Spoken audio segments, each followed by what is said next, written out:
কঠোর হলে আপনারাই বলবেন যে এরা কোন ইসের আসলো, এই আগের মতোই হয়ে গেছে, আগের মতোই কঠোর হয়ে গেছে। আপনারা কি চান যে আমরা এখানে লেথাল ওয়েপন ইউজ করবো? আমরা তো চাচ্ছি না কোনো অবস্থায় আমার ছাত্র ভাইয়ের উপরে কোনো ধরনের লেথাল ওয়েপন ইউজ করবো।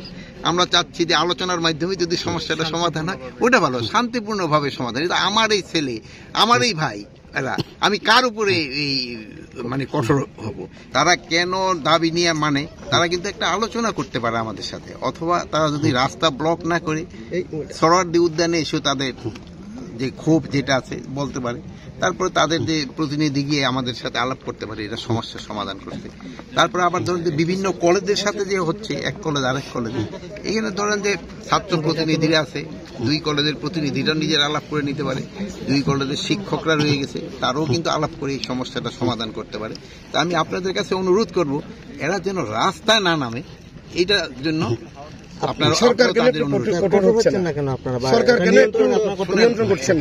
কঠোর হচ্ছেন না কেন? কঠোরটা কিন্তু একটা বড় শব্দ। আবার কঠোর হলে আপনারাই বলবেন যে এরা কোন ইসের আসলো, এই আগের মতোই হয়ে গেছে, আগের মতোই কঠোর হয়ে গেছে। আপনারা কি চান যে আমরা এখানে লেথাল ওয়েপন ইউজ করবো? আমরা তো চাচ্ছি না কোনো অবস্থায় আমার ছাত্র ভাইয়ের উপরে কোনো ধরনের লেথাল ওয়েপন ইউজ করবো। আমরা চাচ্ছি যে আলোচনার মাধ্যমে যদি সমস্যাটা সমাধান হয় ওটা ভালো, শান্তিপূর্ণভাবে সমাধান। এটা আমার এই ছেলে, আমার এই ভাই, এরা আমি কার উপরে এই মানে কঠোর হব? তাদের আমি যদি বুঝে পারি ওইটাই সবচেয়ে আগে চেষ্টা করা হবে। তারপরেও যদি না বুঝে, আর আমি আপনাদের অনুরোধ করব আপনারাও তাদের বুঝান। এরা কিন্তু আপনাদেরও ছোট ভাই, আপনাদেরও কিন্তু একটা দায়িত্ব রয়ে গেছে তাদের বুঝানোর জন্য।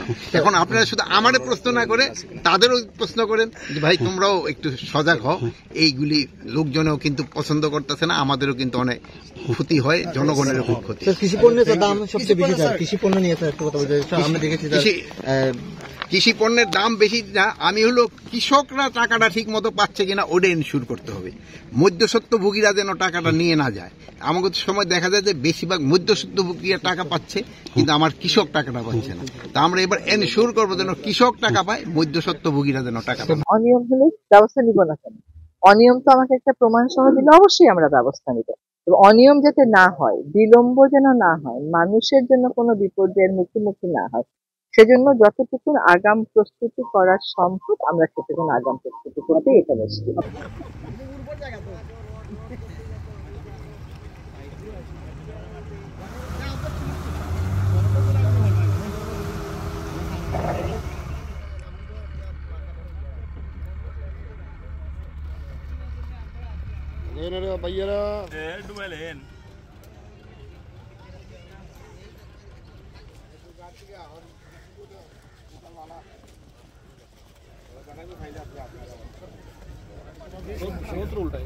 ওটাই যায়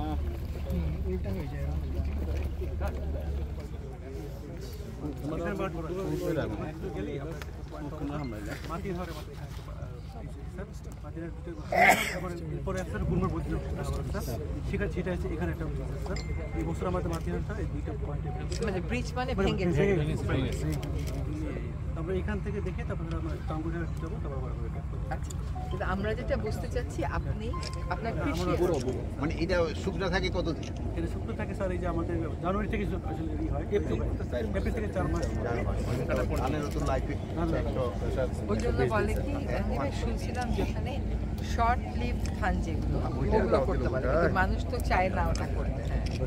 শর্ট লিভে হলো এখন আমরা 120 দিনে মানে শর্ট লিভে করলো একটা ফসলই হবে।